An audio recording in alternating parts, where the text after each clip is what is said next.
9ನೇ ತರಗತಿ ಕನ್ನಡ ಪಠ್ಯ ಪೂರಕ ಅಧ್ಯಯನ 1 ಪುಟ್ಟ ಅಕ್ಕಿ ಎಲ್ಬಿಎ ಪ್ರಶ್ನೋತ್ತರಗಳು. ಮುಖ್ಯ ಪ್ರಶ್ನೆ 1 ಕೊಟ್ಟಿರುವ ಪ್ರಶ್ನೆಗಳಿಗೆ ಉತ್ತರಿಸಿ.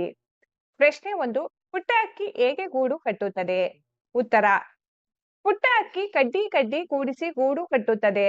ಪ್ರಶ್ನೆ 2 ಪುಟ್ಟ ಅಕ್ಕಿ ಯಾವುದರ ವಿರುದ್ಧ ಯುದ್ಧ ಸಾರಿದೆ? ಉತ್ತರ ಪುಟ್ಟ ಅಕ್ಕಿಯು ಬಿರುಗಾಳಿಯ ವಿರುದ್ಧ ಯುದ್ಧ ಸಾರಿದೆ. ಪ್ರಶ್ನೆ 3 ಪುಟ್ಟ ಅಕ್ಕಿ ಹೇಗೆ ಜಳಕ ಮಾಡುತ್ತದೆ? ಉತ್ತರ ಪುಟ್ಟ ಅಕ್ಕಿಯು ಗೂಡಿನಿಂದ ಹೊರಬಂದು ಕುಣಿಯುತ್ತಾ ಜಳಕ ಮಾಡುತ್ತದೆ. ಪ್ರಶ್ನೆ 4 ಪುಟ್ಟ ಅಕ್ಕಿ ಸೂರ್ಯನನ್ನು ಹೇಗೆ ಸ್ವಾಗತಿಸುತ್ತದೆ? ಉತ್ತರ ಪುಟ್ಟ ಅಕ್ಕಿಯು ಗೀತೆಯನ್ನು ಹಾಡುತ್ತಾ ಸೂರ್ಯನನ್ನು ಸ್ವಾಗತಿಸುತ್ತದೆ. ಪ್ರಶ್ನೆ 5 ಪುಟ್ಟ ಅಕ್ಕಿ ಯಾರ ನಯನಾಂಬರದಲ್ಲಿ ಹಾರಲು ಸಾಧ್ಯವಿಲ್ಲ ಎಂದು ಕವಿ ಹೇಳಿದ್ದಾರೆ? ಉತ್ತರ ಪುಟ್ಟ ಅಕ್ಕಿಯು ರೆಕ್ಕೆಯನ್ನು ಮುರಿಯುವ ಜನರ ನಯನಾಂಬರದಲ್ಲಿ ಹಾರಲು ಸಾಧ್ಯವಿಲ್ಲ ಎಂದು ಕವಿ ಹೇಳಿದ್ದಾರೆ. ಪ್ರಶ್ನೆ 6 ಪುಟ್ಟ ಅಕ್ಕಿಗೆ ಭೂಮಿಯಲ್ಲಿ ಹಾರಲು ಯಾರ ಭಯವಿದೆ? ಉತ್ತರ ಪುಟ್ಟ ಅಕ್ಕಿಗೆ ಭೂಮಿಯಲ್ಲಿ ಹಾರಲು ಭುಜಂಗನ ಅಂದರೆ ಹಾವಿನ ಭಯವಿದೆ. ಪ್ರಶ್ನೆ 7 ಪುಟ್ಟ ಅಕ್ಕಿ ಜಗದಂಗಳದಲ್ಲಿ ಹೇಗೆ ಹಾರುತ್ತದೆ? ಉತ್ತರ ಪುಟ್ಟ ಅಕ್ಕಿ ಜಗದಂಗಳದಲ್ಲಿ ಆ ಮೂಲೆಯಿಂದ ಈ ಮೂಲೆಗೆ ಸದಾ ಹಾರುತ್ತದೆ.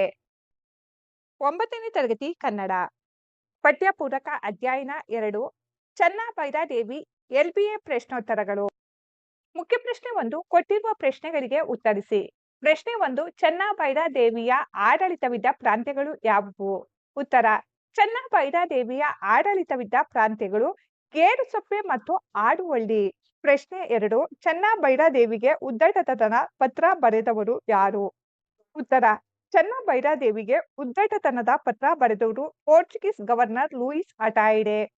ಪ್ರಶ್ನೆ 3 ಪೋರ್ಚುಗೀಸರು ಚನ್ನಭೈರಾದೇವಿಗೆ ನೀಡಿದ ಬಿರುದು ಯಾವುದು? ಉತ್ತರ ಪೋರ್ಚುಗೀಸರು ಚನ್ನಭೈರಾದೇವಿಗೆ ನೀಡಿದ ಬಿರುದು ಕಾಳು ಮೆಣಸಿನ ರಾಣಿ. ಪ್ರಶ್ನೆ 4 ಪೋರ್ಚುಗೀಸರು ಹಡಗಿನ ಮೂಲಕ ಎಲ್ಲಿಗೆ ದಾಳಿ ಮಾಡಲು ಸಜ್ಜಾಗಿದ್ದರು? ಉತ್ತರ ಪೋರ್ಚುಗೀಸರು ಹಡಗಿನ ಮೂಲಕ ಹೊನ್ನಾವರದ ಮೇಲೆ ದಾಳಿ ಮಾಡಲು ಸಜ್ಜಾಗಿದ್ದರು. ಪ್ರಶ್ನೆ 5 ಚನ್ನಭೈರಾದೇವಿಯ ರಾಯಭಾರಿಯ ಹೆಸರೇನು? ಉತ್ತರ ಚನ್ನಭೈರಾದೇವಿಯ ರಾಯಭಾರಿಯ ಹೆಸರು ಕಂಠಪ್ಪ ನಾಯಕ. ಪ್ರಶ್ನೆ 6 ಚನ್ನಭೈರಾದೇವಿಯು ಕಾಡಿನ ಮಧ್ಯೆ ಕಟ್ಟಿದ ಕೋಟೆಯ ಹೆಸರೇನು? ಉತ್ತರ ಚನ್ನಭೈರಾದೇವಿಯು ಕಾಡಿನ ಮಧ್ಯೆ ಕಟ್ಟಿದ ಕೋಟೆಯ ಹೆಸರು ಕಾನೂರು ಕೋಟೆ. ಪ್ರಶ್ನೆ 7 ಸಮುದ್ರದಲ್ಲಿ ಪೋರ್ಚುಗೀಸರನ್ನು ಗೆಲ್ಲುವುದು ಯಾಕೆ ಕಷ್ಟ ಸಾಧ್ಯ? ಉತ್ತರ ಪೋರ್ಚುಗೀಸರು ಸುಮಾರು 130 ಹಡಗುಗಳನ್ನು ಸಜ್ಜುಗೊಳಿಸಿದ್ದರು ಮತ್ತು ವಿದೇಶಿ ತರಬೇತಿ ಪಡೆದ ನಾವಿಕ ಸೈನ್ಯವನ್ನು ಪೋರ್ಚುಗಲ್ನಿಂದ ತರಿಸಿದ್ದರು. ಹಾಗಾಗಿ ಸಮುದ್ರ ಯುದ್ಧದಲ್ಲಿ ಪೋರ್ಚುಗೀಸರನ್ನು ಗೆಲ್ಲುವುದು ಕಷ್ಟ ಸಾಧ್ಯ. ಪ್ರಶ್ನೆ 8 ಚನ್ನಭೈರಾದೇವಿಗೆ ಬುದ್ಧಿ ಕಲಿಸಬೇಕೆಂದು ಪೋರ್ಚುಗೀಸರು ಹೊನ್ನಾವರವನ್ನು ಏನು ಮಾಡಲು ಹೊರಟಿದ್ದರು? ಉತ್ತರ ಮನೆ, ಕೊಟ್ಟಿಗೆ, ಅಂಗಡಿ, ದೇವಾಲಯ, ಮಸೀದಿ, ಬಸೀದಿ ಸೇರಿದಂತೆ ಇಡೀ ಹೊನ್ನಾವರ ಪಟ್ಟಣವನ್ನು ಸುಡುವ ಮೂಲಕ ಚನ್ನಭೈರಾದೇವಿಗೆ ಬುದ್ಧಿ ಕಲಿಸಬೇಕೆಂದು ಪೋರ್ಚುಗೀಸರು ಯೋಚಿಸಿದ್ದರು. ಪ್ರಶ್ನೆ 9 ಚನ್ನಭೈರಾದೇವಿ ಕಾಡಿನ ಮಧ್ಯೆ ಏಕೆ ಕೋಟೆ ಕಟ್ಟಿಸಿಕೊಂಡಿದ್ದಳು? ಉತ್ತರ ಶತ್ರುಗಳು ಸುಲಭಕ್ಕೆ ಗೆಲ್ಲಲು ಸಾಧ್ಯವಾಗಬಾರದು ಹಾಗೂ ರಾಜ್ಯದ ಸಂಪತ್ತನ್ನು ಆ ಕೋಟೆಯಲ್ಲಿ ಶೇಖರಿಸಬೇಕೆಂದು ಚನ್ನಭೈರಾದೇವಿ ದಟ್ ಕಾಡಿನ ಮಧ್ಯೆ ಕೋಟೆ ಕಟ್ಟಿಸಿದ್ದಳು. ಪ್ರಶ್ನೆ 10 ಪೋರ್ಚುಗೀಸರು ಯುದ್ಧಕ್ಕೆ ಸಿದ್ಧವಾಗಿದ್ದ 2 ಉದ್ದೇಶಗಳು ಯಾವುವು? ಉತ್ತರ ರೊಜಾಯಿಯೊನನ್ನು ಹೊತ್ತೊಯ್ಯುವುದು, ರಾಣಿ ಚನ್ನಭೈರಾದೇವಿಯನ್ನು ಬಂಧಿಸುವುದು.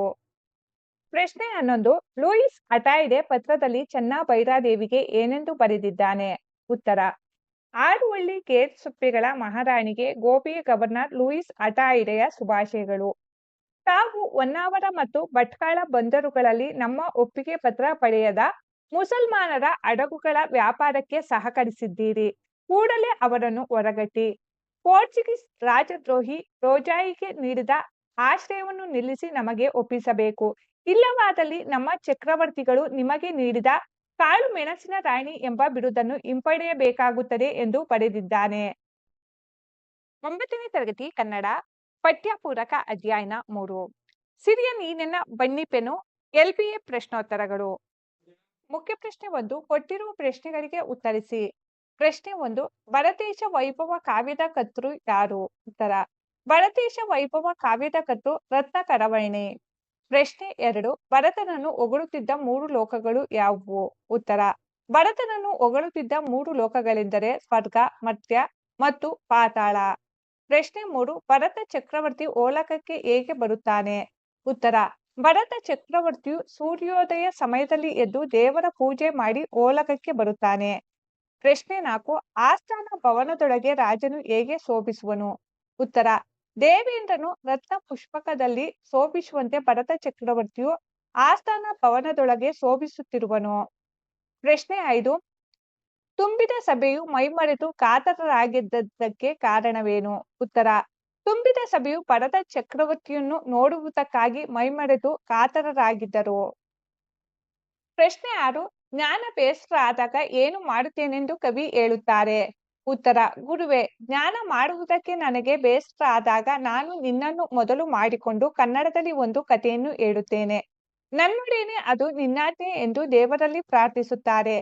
ಪ್ರಶ್ನೆ 7 ಬೇರೆ ಬೇರೆ ಭಾಷಿಕರು ತನ್ನ ಕೃತಿಯನ್ನು ಹೇಗೆ ಹೊಗಳಬೇಕೆಂದು ಕವಿ ಬಯಸುವರು? ಉತ್ತರ ಕವಿಯಾಗಿರುವ ರತ್ನ ಕರವರ್ಣಿಯು ಬರೆಯುವ ಕಥೆಯನ್ನು ಕನ್ನಡಿಗರು ಆಹಾ ಕತೆ ಎಷ್ಟು ಚೆನ್ನಾಗಿದೆ ಎನ್ನಬೇಕು, ತೆಲುಗಿನವರು ಕಥೆಯನ್ನು ಮಂಚಿದಿ ಎನ್ನಬೇಕು, ತುಳು ಮಾತನಾಡುವರು ಎಂಚ ಪೊಲಾಳ್ ಎನ್ನುವಂತೆ ಕಥೆಯನ್ನು ಆಸಕ್ತಿಯಿಂದ ಕೇಳಿ ಹೊಗಳಬೇಕು ಎಂದು ಕವಿ ಬಯಸುತ್ತಾರೆ. ಪ್ರಶ್ನೆ 8 ಭರತ ಚಕ್ರವರ್ತಿ ಓಲಗ ಮಂಟಪವನ್ನೇರಿದ ಸಂದರ್ಭವನ್ನು ಬಣ್ಣಿಸಿ. ಉತ್ತರ ಭರತ ಚಕ್ರವರ್ತಿಯು ನವರತ್ನ ಹಾಗೂ ಚಿನ್ನದಿಂದ ನಿರ್ಮಿತವಾದ ಆಸ್ಥಾನ ಭವನದಲ್ಲಿ ಸ್ವರ್ಗಲೋಕದಲ್ಲಿ ದೇವೇಂದ್ರನು ರತ್ನ ಪುಷ್ಪಕದಲ್ಲಿ ಶೋಭಿಸುವಂತೆ ಕಾಂತಿಯಿಂದ ಶೋಭಿಸುತ್ತಿರುವನು. ಅಲ್ಲದೆ ಚಾಮರಗಳ ಸಾಲಿನಲ್ಲಿ ಭರತ ಚಕ್ರವರ್ತಿಯು ಆಗಸದಲ್ಲಿ ತೇಲುವ ಬಿಳಿ ಮೋಡಗಳ ಹಿಂದೆ ಆಗಾಗ ತೋರಿ ಮರೆಯವಾಗುವ ಚಂದ್ರನೋ ಸೂರ್ಯನೋ ಎಂಬಂತೆ ಕಂಗೊಳಿಸಿದನು.